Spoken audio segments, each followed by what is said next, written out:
Aha. Have you got it? Got it. Yeah, Yes, great. thank you. Okay. Sorry about that. Okay. Where's your screen gone? Where's my screen No, Oh, now? Okay. we're lost. No, don't worry. oh, There we go. Okay. So you can still see that screen? Yes. yes. Okay, we click Beautiful. on the glass. That's good. All right. I'm just going to now make sure, just so that you guys know, it's been recorded for other ladies that can't be on the call today. But if you don't want that, you let me know. No problem. I'll stop the recording immediately.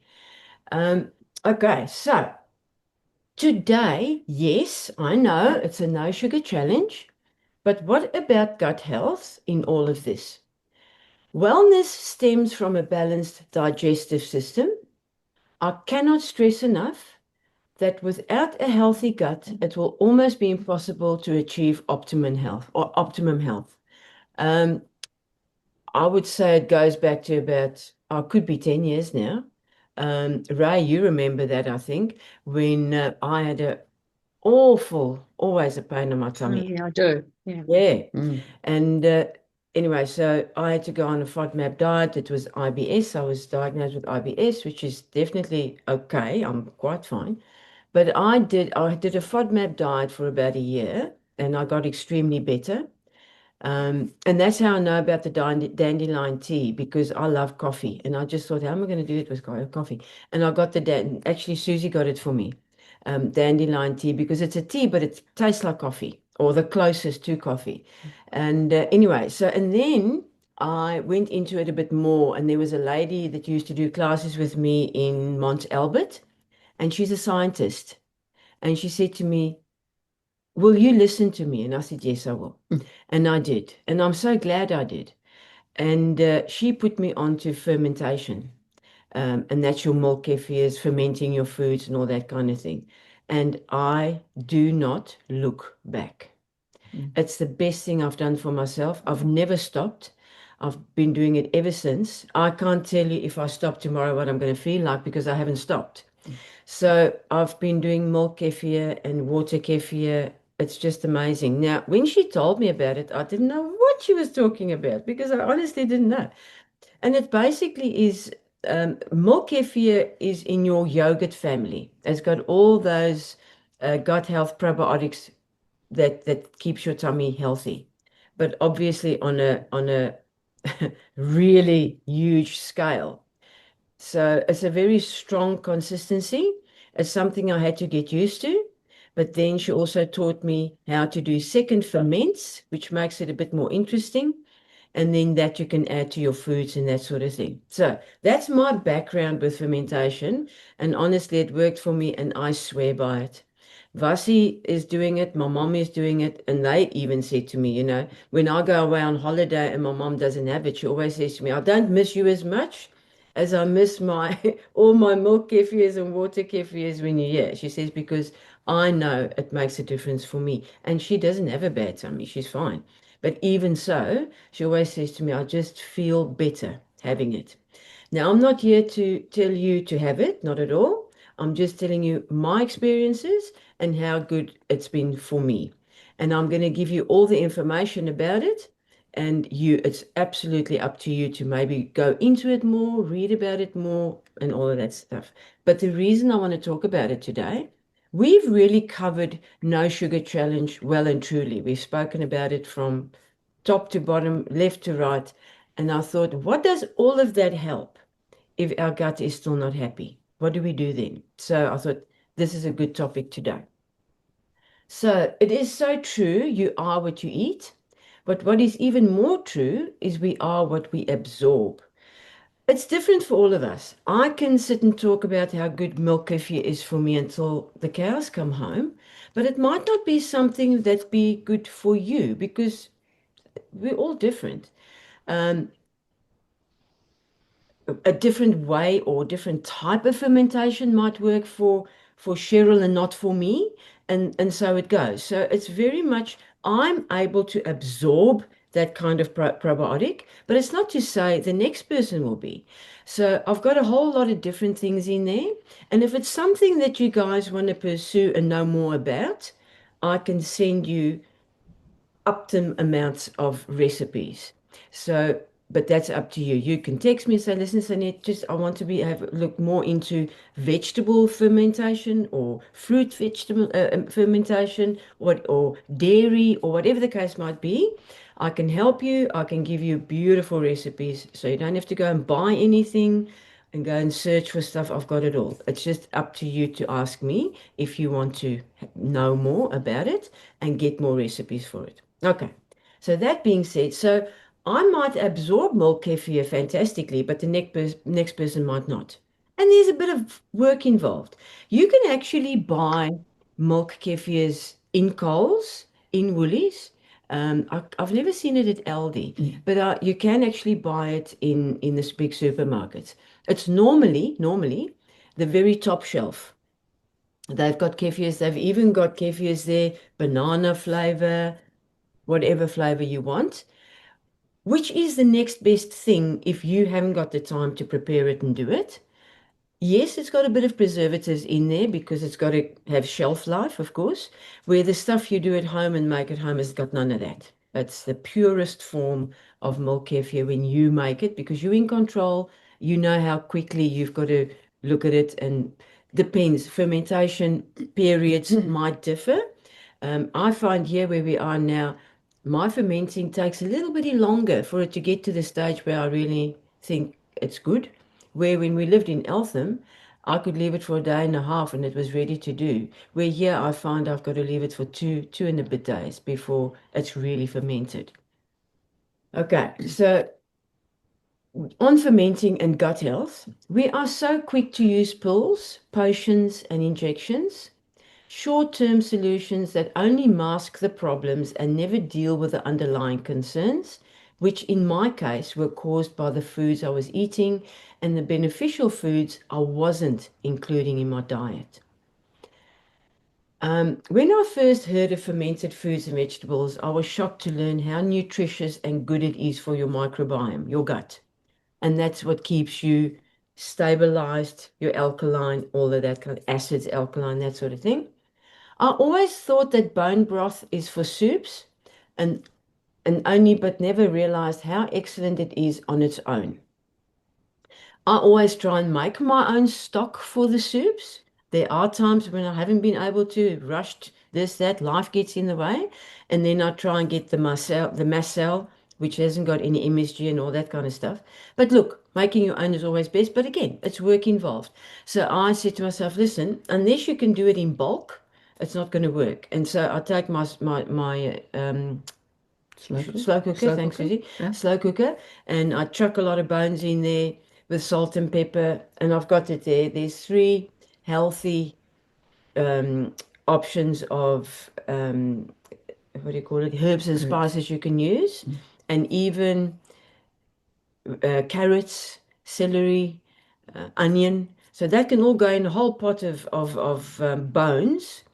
And fish too. Don't forget, you can actually make fish broth as well. It's not just chicken and beef. And that is extremely healthy on its own, not even just as a stock. All right, so I always just thought bone broth is for soups only, but never realized how excellent it is on its own. Along with bone broths, fermented foods and the most significant additions you can make to your regular diet in terms of gut health. Now, I think I touched on it last week. We make our own sauerkraut and have been for the last, again, 10 years or so. And so with every meal, lunchtime, not breakfast, and we don't really have big dinners. So lunchtime, we would have, let's say about 3 or 4 spoons. Everybody gets a little container with their sauerkraut in it. And there's so many different things you can do with sauerkraut. It's not just put the cabbage in a thing with salt and that's it. I actually put, what's that herb I put in? I'll think about it. And you can do spring onion in there. You can do turmeric. I put turmeric in there as well. So it gives it that beautiful yellow color. and use it all the time. Now I Not can't get cumin. to the name. Not cumin. No. No. Anyway, I'll get to the name. So yeah, there's all sorts of healthy things you can put in a um, what do you call it? The name? Sauerkraut. Sauerkraut. Sauerkraut. That makes it more interesting. So you Mhm. don't have to just do the sauerkraut and the salt. There's many things you can put in there and makes it more interesting, and that's still healthy. So thank goodness fermenting is making a comeback because it's not some new fad to jump on. It's been around forever. Let's not forget beer, wine, and cheese. I had to put that in there. Thank you. Because they're all examples of foods that have gone through a process of fermentation. And I mean, years ago, people preserved stuff because they didn't have the luxury of all the nice fridges and freezers and stuff we have today. So they were fermenting foods. So it's nothing new. It's been around for ancient history. It's been going for many, many years. We've just stopped doing it in the modern world because, first of all, it's hard work. It takes time, and life is rushed. We just haven't got time to do all those sorts of things anymore. And we've got fridges and stuff now, so we don't have to rely on fermentation really. So many years ago, fermenting foods was a way to preserve them for sparse winter months. These cultured or fermented foods were revered for having healing properties. The word kefir, for example, is Turkish in origin and translates to feel good. I've just cheated. Look, is that your caraway? Caraway. Thanks, Susie. Caraway seeds. Yeah. I put caraway seeds in my sauerkraut. Sauerkraut. It really takes it to another level. Yeah. It's beautiful. Unfortunately, let me just get rid of 2 that. pages. Unfortunately, in most Western cultures, advent of refrigeration spelled the end of fermented foods. Like I've just said before, we now have the science to help us understand why fermented foods like kefir makes us feel good and why we should include them in our diet. Digestion and liver function improves throughout the fermentation process because an abundance of enzymes is produced. Not only do fermented foods improve digestion on the enzyme front, they also improve digestion on the acid front. Remember, a good production of stomach acid has a cascade effect that results in the pancreas producing more of its digestive enzymes, further improving the digestive procession. For these two reasons, many people find fermented foods can be really simple, a simple way of reducing bloating and improve bowel habits. You may absorb 50 to 300 times more vitamin C from fermented cabbage than from raw or cooked cabbage. Because a lot of good nutritious things disappear the minute we put heat to it. So by fermenting it, it is like it was in its natural state. And by fermentation, which it's different for everything, but in the case of sauerkraut, for instance, 14-day turnaround is a good fermentation time. And that way it brings out all the good stuff in the cabbage. Nutrient content and fermented foods go together. Because the friendly bacteria, now often when as we get younger, I always say, we go for colonoscopies and all those kind of things. And then when you get your results, you'll always see the word lactobacilli in there. So either yours is good or bad. So nutrient content and fermented foods go together because the friendly bacteria, predominantly lactobacilli, partially digests the food. Now, in my case, that specific bacteria was not present, and the little bit I had was bad. And that was the reason for my stomach problems. So the minute I started using fermented foods and I looked at my diet. Not that my diet was a bad one, but I was focusing on the wrong sort of foods and also combination of foods. So until I did that, now after my first colonoscopy, I had to go back every second or third year. Now I don't have to for the next 5 years. So because my tummy situation is so healthy and so good. The nutrients are easier for your body to absorb once that bacteria works the way it should. And that's why I couldn't absorb any good bacteria because of that bacteria that wasn't good in my tummy. So all nutrients that I had really flushed through my system and it wasn't absorbed really well because of the bacteria in my tummy that didn't work as it's supposed to. Also, microbes are actually vitamin producers, especially B vitamins, biotin, and vitamin K. Don't get too excited and eat a bucket full of fermented foods because they are really powerful foods. They can, and again, it's different for everybody, but I'm explaining it as we go. Are you okay, Susie? Okay. Don't get too excited. Okay, we've been there. Think of it this way. You are sending in troops of beneficial bugs ready to fight off opportunistic bugs in your gut. So start with a teaspoon a day. And if you are feeling fine on that for a couple of days, then gradually increase. But if you increase and feel a bit bloated or as though you've had a little hangover, then just reduce the amount again. It's really something, and that's the thing when people ask me, Sanit, how much do I have? And I say, I can't really tell you. It's really a trial and error on a personal level because it's different for everybody, really different for everybody. I'll never forget, I won't name names. I told the lady about this and she was so excited about it. And she started using it and she said to me, oh my goodness, I'm really got to go to the small room all the time. And I said, no, it's too much. Scale it back a bit. And she was okay. I could have those amounts and it didn't affect me, but it affected her. So it just shows you we're all different. So I know what your next question is. What is the ideal amount each day? 1 to 2 tablespoons with each meal. In the art of fermentation, it is understood that the degree to which you react, now this is really important. I'm going to read it again from the very beginning. In the art of fermentation, it is understood that the degree to which you react to fermented food is often the indication of the degree to which you need them.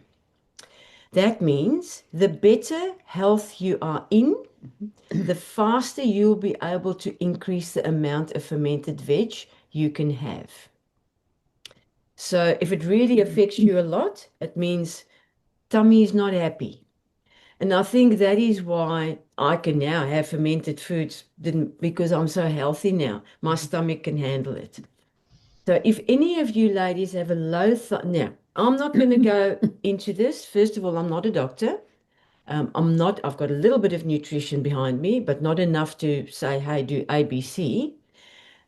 And if thyroid function is in your case, what you are battling with or in your world, I want to just touch on this subject and I want you to go further and investigate. I'm just going to touch on it.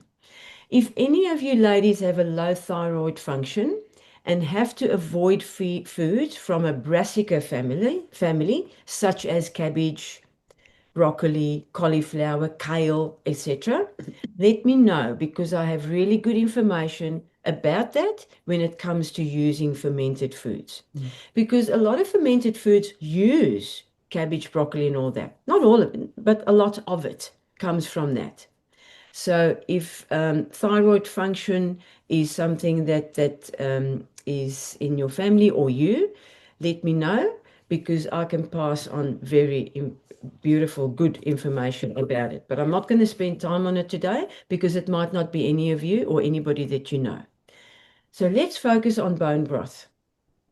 It provides an incredible source of nutrition and is one of our kitchen essentials. Now, Ray, I know that your hubby is vegetarian, isn't he? Yeah. Yeah. Mm. So there's a lot of vegetarian broths you can make, but I'm sure you might know that. I mean, you'd be an expert more than me. Not necessarily. But so don't look at this bone. I called it bone broth, but there's broth like of all sorts of things. It's not just bone. Okay. So broth is an amazing healing food for the gut lining and forms the base of many recipes. Bone broth also helps to stimulate digestion as it's been slow cooked. Bone broth is a great source of easily absorbable protein. Making your own bone broth is super simple. It really is, especially if you've got a slow cooker. And a cheap way to pack a lot of nutritional punch into your meals. Even if you have a little glass of bone broth during the course of the day, even if you're not having soup necessarily in summer, for instance, if you have a small glass of bone broth in your day or start your day with it or whatever the case might be, excellent, really, really nutritious. There's a reason why chicken, think about it. There's a reason why chicken and vegetable soup is a traditional remedy for flu, because studies indicate that chicken broth may have antiviral and immune boosting activities. Now, like we always say, get into bed, put some Vicks on your nails, and get the chicken soup, chicken vegetable soup into you. So there's truth to that. You can drink your broth as is, as I've said before, simply seasoned with sea salt and black pepper, dried Italian herbs, turmeric, and cumin. It takes it to another level. Make a big batch and freeze so that you always have on hand. And then just the night before, take out a little bit so it's defrosted the next day. Don't defrost it in the microwave. So not from freeze to microwave. Take it out the night before so it's um, just sitting there. And by the time it's the next morning, it'll be defrosted. Then you can heat it up a little bit. Okay. Can I interrupt? Yeah. No, my grandchildren that live at Jan Jark, one stayed last night, Max, 5. I said, "What would you like for dinner?" He said, "Grand soup," which grand soup is chicken broth. I make it from the, Bones. well, I Up. use a whole chicken. It's always organic so that they can have some chicken as well. But Yes. then they just have the broth, but they like the little star pasta, the very tiny star pasta. Yes. Because my mother-in-law, whenever my children were sick, that's all they ever got was the chicken broth plus a tiny little, not the star one. It's like a little piece of rice, but and I'm famous for that for my grandchildren. They just love it. Oh, fantastic. Thanks, Ray. You just reminded me, Ray, when I grew up in South Africa, of course, I don't know if you get it here, I'm sure you do. We used to get that little pasta, but in numbers and in alphabets. Yes. Yeah. Mm, And my mom used to do it with the numbers and the alphabet in it. yeah.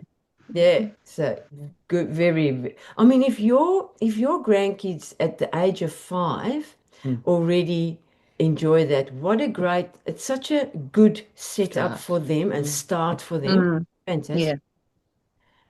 Okay, so you can drink your broth as is, simply season it with the salt, black pepper, dried Italian herbs, turmeric, cumin, and like I said before, caraway seeds honestly really takes it to another level. I didn't put it in there because it's not something people are used to having, but I found it really gives anything a very nice taste and it's super healthy.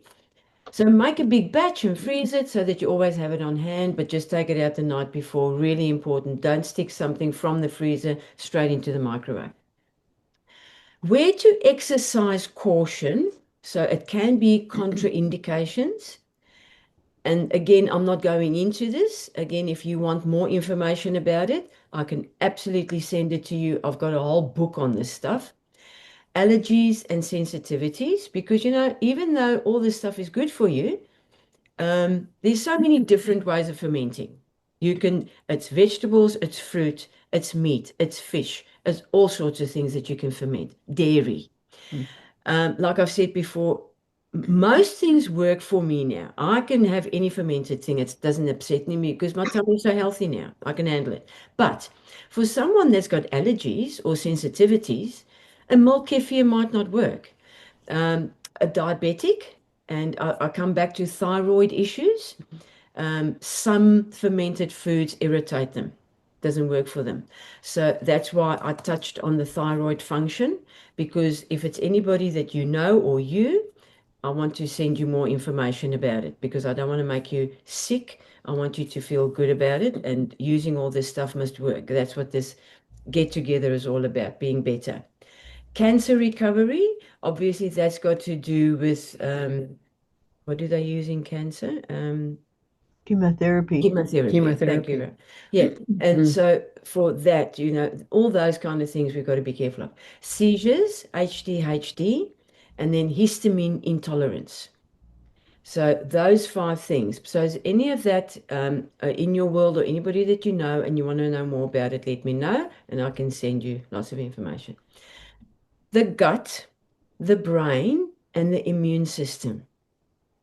If you think about it, those 3 things, if they're good, we're good.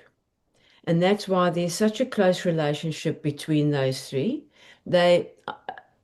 When I looked at gut health and trying to talk about it and have a webinar about it many years ago, I spoke to someone that knew quite a bit about it. And she said to me, actually, your gut is your brain. Your brain is not your brain. Your gut is your brain. Because honestly, everything comes from there. And that's why I had to put those 3 together. Because immune system as well. If your immune system is not happy, it plays around and you get sick all the time. And I can really keep going on that one, but I'm not going to. I've just picked a couple of things that I think is important. It's impossible to talk about gut health without discussing the immune system and the brain in particular, for they are all intricately connected. The fascinating fact will help you understand just how intimately intertwined the gut, brain, and immune system are. About 80% of your immune system is in your gut. You have more neurons in your gut than you do. Now we can laugh about it. What have you noticed in this text? In your butt. Yeah. It's a gut, Sue. Susie put that in specially to get a bit of laugh out of you, okay? So it's not Yeah. too It's not in your serious, butt. but in it's your not gut. butt, it's gut, okay? And that's why she didn't put 2 T's, just one. Okay, so this fascinating fact will help you understand just how intimately intertwined the gut, the brain, and the immune system are. About 80% of your immune system is in your gut. You have more neurons in your gut than you do in your brain, and they are known as the enteric nervous system. It's how you get gut feelings. You have more immune cells. Where we are, let me just go back. You have more immune cells, microglia, in your brain than you have brain cells. Gut disruptors. Your gut and your overall digestive function is influenced by a number of factors like leakiness of the gut. You must have heard about leaky gut. We are all different, and it will affect people differently depending on health status, genetic issues, stress levels, and environmental situations. And I didn't go into it. I mean, we can get so technical about all these things, and I don't want us to. We must still have fun too, but I think it's good to know the basics and of how it works. And like I've said to you ladies before, if there's anything you want to know about more, it's a text message away and I'll send it, not a problem. Factors that may cause digestive tract damage: alcohol and acids. Now, when I don't really know what indigestion and heartburn is anymore. It used to be when I was battling, but certainly not anymore. I don't really know what it feels like anymore. I haven't had it. But the few times that I've had it, And my mom is so quick and say, come on, take a Rini or take a, what's the other one? Rini, there's another one that's very popular. You see, I don't even Yeah, I remember don't because know. I don't even have it in my house. And I said to my mom, Mom, do you know what? That's one of the worst things you can have for your gut. Yeah, but it'll make you. I said, no, no, no. I'm just going to have a spoon of yogurt, plain yogurt, or I'll drink a glass of milk, and it'll get me steady again. So antacids is really not good for the tummy. And antibiotics, but you know, we have to sometimes use antibiotics to get rid of certain things. Artificial sweeteners, those bad things we discussed last week, burn injuries, I'll put them all down there. Chemotherapy drugs, coffee, dysbiosis, gut flora imbalance. I did talk about dysbiosis a little bit last week. Environmental toxins, gluten. Now, don't sit here and read and think, oh my goodness, I had that. Oh my God. No, not like that. We're talking buckets full and lots of it for lots of years and all that kind of thing. I just wanted to put it in there because it makes us think that we can't just run to an antibiotic or antacid to fix things. There's other ways that we could fix it without getting the tummy involved. Gluten, herbicides and pesticides. Let's stop at gluten a little bit. Some people can have gluten, no problem. So let's not look at it as a baddie, because some people can get away with it, have it, and it won't even affect them at all. Herbicides, pesticides. That's why they say why am I so lost for words this morning? I didn't have enough. Friday. It's Friday. It's Friday. I'm worried that the Hawks are not going to win. That's my problem. So, Ray, you just said before the chicken you buy is Organic. organic. Organic. That's the word Yeah. I'm looking for. Thank you. That is why we sort of leaning to organic things more now, because you haven't got your herbicides and pesticides in there. High starch diets, lack of sleep. Hello. I'm the first one to admit that's, if you ask me, Sonette, so come on, what do you do so very wrong? Sleep. I don't sleep. I don't sleep enough. And it's so important. I work on 5 hours sleep a day. And I'm not proud of that. That's not enough. That's really bad. It's something I really have to work on. I've got to sleep more.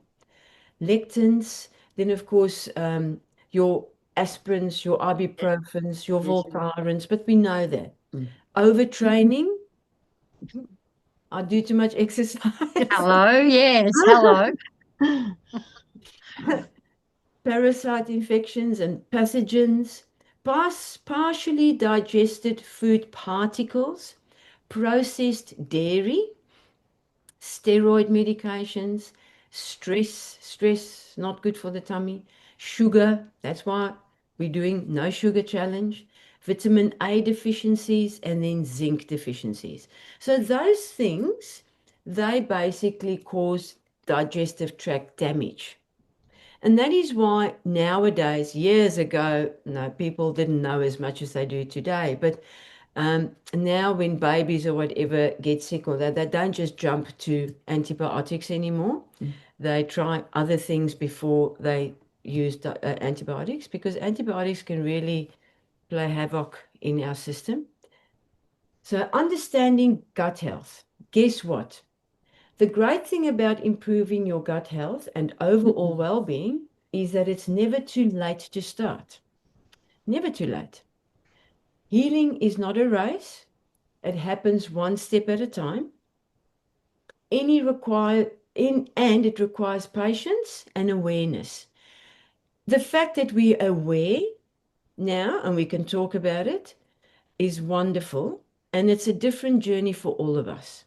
But I just thought I want to put it in there because, we know things and we know, yes, that's good, that's bad.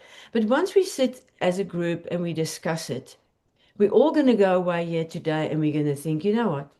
I want to look into that a little bit more. I just want to get myself thinking about gut health a little bit more. And that's very personal and it's up to you. But if I could just scratch on that surface to make you look at it more, I've done my job for myself as well, and for all of us, my family, your families. So it requires patience and awareness. If you nourish and hydrate your body and provide yourself with the highest self-care, your body will do the rest. You know, it's amazing. The body is a wonderful thing. We just need to do a little bit and it'll do the rest. I want to leave you with this message. Personalized healing. Awareness is a big part of this journey. We lead rushed lives and often become disconnected between mind and body, and guess what? Gut. Until one day when we experience niggling little signs, and I'm first to put my hand up, and full-blown symptoms, because let's face it, the body is a very wise pain messenger. What I mean by that, if you don't listen to the subtle messages, pain will start to yell, "Hey, you, I've been trying to tell you something, but you haven't been listening. So I'm forced to say it in another way that you can no longer ignore." The body is a beautiful thing. It is your teacher. As you begin to change your food choices and lifestyle, you will start to notice what suits you and what doesn't. That is your guide, and you need to do it to follow. You need to do it to follow you, and you need to do it to work for you. No two people are the same. We're all different. No people are identical, and it's just a matter of finding what works for you. And that is with gut health, the beauty of it. There's so many things. It's not just sauerkraut. It's not just milk kefir, water kefir. It's so many other things. And maybe something that you already do that you didn't know, but by just doing it differently might have a different outcome. And we're so used to eating things, cooking it a certain way or preparing it a certain way. And when someone says, "What about that?" you say, "No, I don't do it like that. No, and I'm so used to doing it like that. I've been doing it like this all these years." And sometimes just a little change or just opening yourself up to, let me just go into this a bit more and look at it a bit more. Because if I get a certain outcome, but I've been doing the same thing for all these years, that's going to be the outcome. But if I want a different outcome, it means I'm going to have to do it a bit differently. And that is all this is about. At the end of the day, if I could have just planted a little seed in your thinking today, that's great. And what I've been talking, my mouth is dry already, and you haven't said a word. Talk to me. So Ned, I just wanted to ask you about the kefir. I've been making it ever since you gave me the starter, but sometimes if I leave it a bit long, it goes like a yellowy color on top. Yes. I take that off, but can you just keep that and use that? Keep it. Oh, okay. That is gold. Oh, okay. I always say that's liquid gold. Never get rid of that. Oh, okay. And you know, also just quickly, I don't know if you ladies bake bread or stuff, and sometimes there's certain recipes that will say you need a starter. You might see it in some recipes. So what you can do with milk kefir specifically, you can drain it, and the stuff that comes out at the bottom is more watery, and they call that a whey, W-H-E-Y. That is a starter for many other things. Yogurt, normal yogurt. You can start a normal yogurt with that whey that comes off a kefir grain. But Ray, to answer your question, I use that yellow stuff, and that's what I want my stuff to get to before I process that and do second ferments and that sort of thing. I just want to quickly touch on second ferment. For many people, think of, Susie always tells me this thing where I wasn't here because I only came here in 97. She says in schools many, many years ago. Yes, many. Older, many years ago. Just younger. They used to give the kids milk in school. The government used to give milk in school. Yep. And of course, that would sit in the sun sometimes, and it will go off and that sort of thing. Now, think of that. Sorry to tell you, that is what milk kefir tastes like. And that is why it's a no-no for many people, because they say, I can't stand that taste. And it's a shame because it's so good for you, but there's a good ending to the story. If that is you, you can do a second ferment. So you've got your grains, you've got your milk, it stands for 2-3 days. It gets that yellow stuff that Ray talks about and the thickness about it. And you look at it, it's got a smell too. Yes. Very pungent smell, just by the way. So if you drain that through your sieve, the stuff that comes out under is still thick. That's what we drink. But then I save some of that and I put dates, coffee. I'm a coffee drinker, so I put some dry granule coffee, not a lot, a little bit. You can do whatever you want to, what you like. And I put that in the fridge. I don't let that ferment anymore. It's reached its fermentation process. So I put that in the fridge, so it's nice and cold. The next morning, you've got to, because it separates, because there's so much whey in that and goodness and probiotics, there's 50 plus.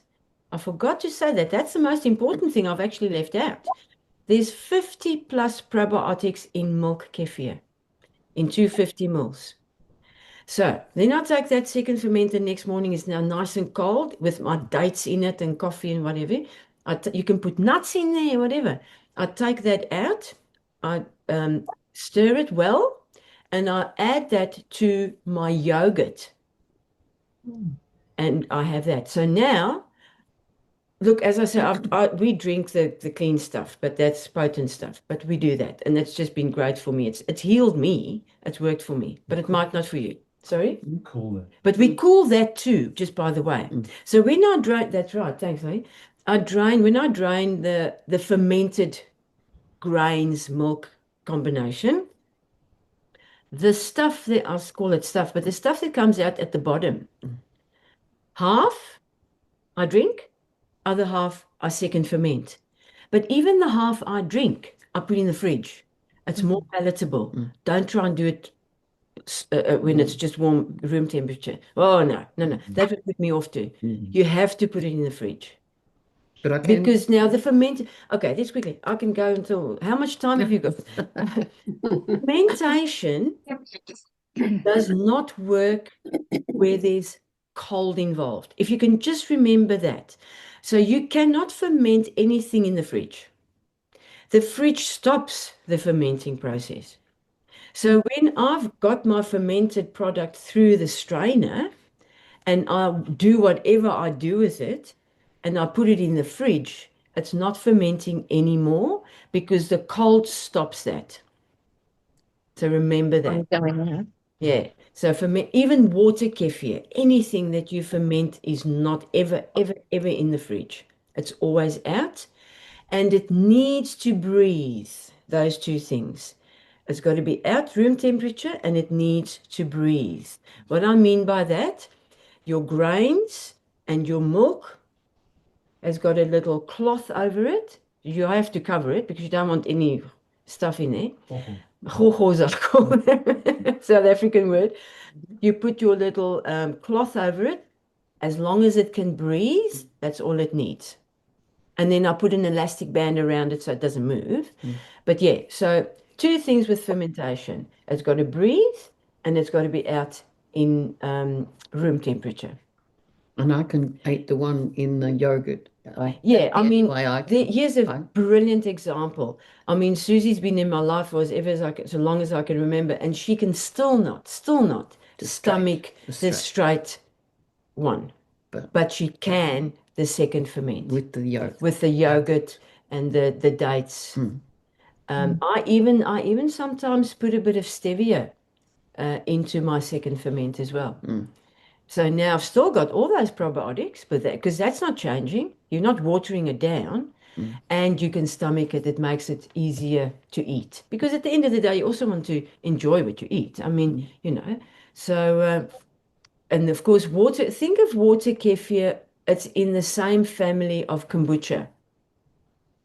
Now, I used to do kombucha as well, but honestly, I just don't have time for both. And I had to choose which one is the one I enjoy more. And it's definitely water kefir. Now, water kefir is also a grain. Think of years ago, the ginger plant. People used to make ginger beer. Yeah. Yeah, from a plant. Same. Exactly. It's very similar. And of course, you've got to feed the grain. A lot of people will say, but Sanette, you on the no sugar challenge, but you're putting sugar in your water kefir. Yes, to feed the grains. You don't have it. So the stuff you strain off hasn't got the sugar. But your grains need that sugar to grow. So you don't have it. The product you're having is not sugar. So that's water kefir. More people do water kefir because it's less involved and it's not as time consuming. Part of my life is fermentation now, and I've just put everything in place to do it that way because I know what's more important for me is the way I feel, and I'm prepared to put the time and the effort in. And look, I'm fortunate. I'm fortunate. I've got Vasi, I've got my mom. They also help. They've got their little jobs when it comes to the fermentation of stuff. So I can't sit here and say I do it all on my own. But even if I had to, I will because I know what I feel like and what I'm capable of now that I feel happy in my stomach. And remember, I've always been fit. I've always been to do with sport and that sort of thing. And there was a time in my life that I still loved my sport, but I was so uncomfortable. And now that my tummy is happy and everything is good, I will never stop what I'm doing because I'm not prepared to go back there. I know what that feels like. It's debilitating. You don't feel like anything. It makes you tired. No, it's not nice. And not only that, if you don't address a gut issue, it's not just a gut issue anymore. It can become other things. And I'm certainly not going into that. So it can become much more if you don't address it. And in my case, I had to. So yeah, and it's the best thing I could ever do for myself. And people close to me do it now too, and they swear by it as well. Any other questions? No. With medications and tablets and things, what person who came into our life, mine, was Gerald Quigley. He was one of our dads at Calisthenics, and he's a herbalist as well. So my daughter is a different. So my grandchildren didn't do drugs, and then they did the herbalist and all that sort of thing to try to get healthy again if they were sick, if ever. Yeah. You see, there's so many other ways, but I think I'm just talking about me. In a Western society, you know, we sometimes poo-poo all these other things. You think, oh, out there with the fairies. But you know what?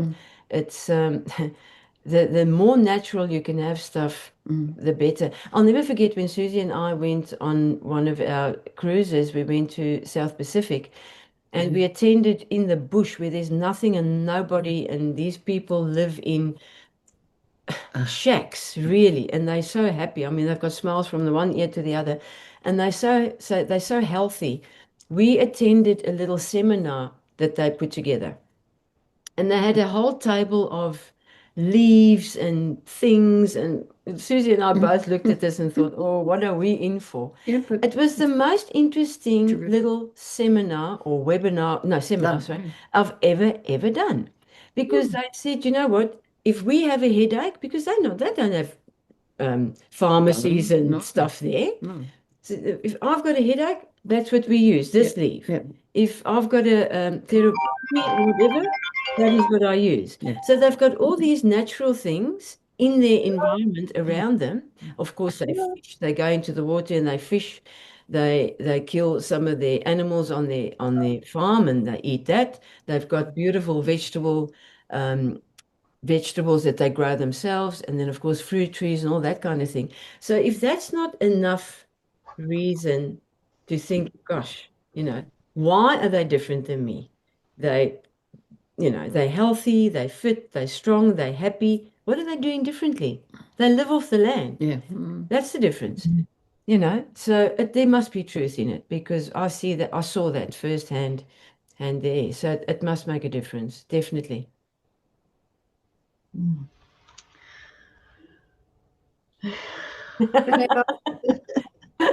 I know. It's such a different way of thinking, isn't it?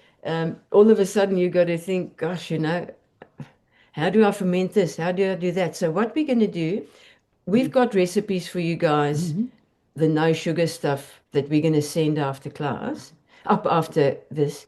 But I'm also going to do a couple of basic things, just basic things. And if you don't want to, you just, oh, wait a second, there's another one. Jeanette, hello. Have Hello. we clicked this on? Where's she gone? The sound's off. I think, Jeanette, if you can hear me, I can't hear you, lovey. Your sound is off. But anyway, I'm going to send you ladies basic things. And again, if it's not your thing, it's not your thing. And that's absolutely fine. I'm going to send you bone broth, and I'll do a bit of vegetable fermenting. I'll send you some recipes and drinks. Did send you a green smoothie, didn't I? Yes. Yes. That's of course gold, guys. That's great. And again, you can add to that, and not if there's certain things in there you don't like, you just don't put them in. But there is that we sent the sauerkraut as well. Yeah. And so I'll send you a couple of things. And don't ever feel, oh, I don't want to bother, or I don't want to ask, or please, send me a text or send us an email if there's anything we discussed today that you want to know more of. And I'll definitely send it to you. Not a problem at all. You're also going to get this that you're looking at the moment anyway. And that's just a few little things. If you want to maybe go and look into it more on Google or whatever the case might be, more than welcome. But I'm going to send you just basic little recipes for fermentation. And then you've got them there if you want to use them in the future or whatever the case might be. Then just before we go, next week is our last one. I know it's grand final, so I won't stretch it out or anything. But is there anything on this no sugar challenge that we've discussed, or that you feel I haven't spent enough time on, or that I haven't spoken about at all, that you would like to know more of? Let me know, and I will put that together in our no sugar challenge next week. The 10 o'clock, the last one. If there's something that you want me to spend a bit more time on, or something I didn't address at all, and you want to know more about, let me know where we now before Monday, so I can do my preparation and all of that. And I'm happy to talk whatever you want me to talk about. Thank you. Okay. Thank you very much. It's been very interesting. Thank you, Susie. Very welcome. Yeah, it has. Thank you so much. Thank you. Thank you, Enjoy guys. the weekend. Have a lovely Yeah, you weekend, too. and go before you Thank you, go Jeanette and Sue. Go the No, don't. No, No, Geelong. don't fine. Brisbane. See you, Rose. Bye. Okay, Bye. bye. Cheryl. Bye. Bye. Good luck, Bessie. Bye, Ken. Bye, Ken. Bye, Ken. There you go. Thank you again. Thank you. Thank you. Bye. Bye.